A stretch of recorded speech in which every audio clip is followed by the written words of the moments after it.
que 10 lépreux vont à la rencontre de Jésus, mais qui se tiennent à distance. Alors pourquoi est-ce que ces lépreux se tiennent à distance?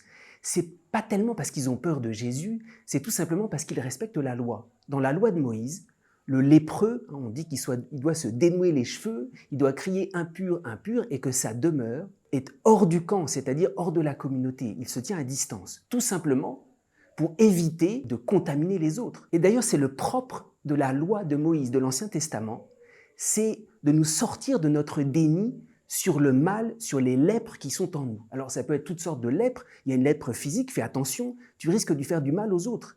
Et puis il y avoir aussi des mécanismes destructeurs, parfois qui ne viennent pas de nous, qui sont hérités de notre famille, qu'on reproduit malgré nous, où on risque de détruire ce qu'on aime, ce qu'on approche. Et la loi de l'Ancien Testament, c'est pour nous faire prendre conscience de ce mal destructeur qui est en nous. Alors oui, il y a certaines mises à distance.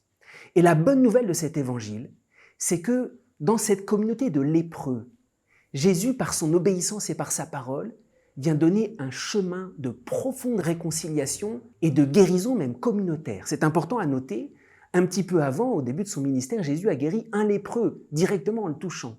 Mais là, c'est un peu différent. C'est une communauté de lépreux. C'est 10 lépreux, j'allais dire, qui risquent de se faire encore plus de mal, qui risquent de faire du mal aux autres. Et ces 10 lépreux, c'est ensemble qu'ils font cette expérience de la guérison. C'est un petit peu comme le pardon. Le pardon, ce sont des communautés devenues extrêmement compliquées. Il faut se mettre à distance tellement on s'est fait du mal, tellement il y a des mécanismes destructeurs. Il faut détecter les lèpres. Et puis, il y a un chemin que Jésus donne qui est très mystérieux. Quand il y a un vrai pardon qui vient gagner une communauté, il y a comme un passage de la lumière divine.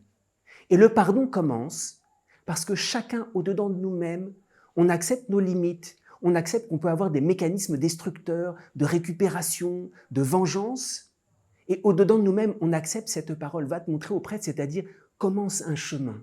Alors, j'allais dire cet évangile, au milieu de cette immense communauté de lépreux qu'est le monde entier, où il y a des espèces de mécanismes destructeurs en chacun d'entre nous, Jésus nous apporte une bonne nouvelle. Cette incapacité que nous avons à nous guérir, à nous réconcilier, si au-dedans de nous-mêmes nous accueillons le Christ et sa parole, nous commençons d'abord à travers nous-mêmes un chemin de guérison, de réconciliation et de pardon qui peut briller pour le monde entier.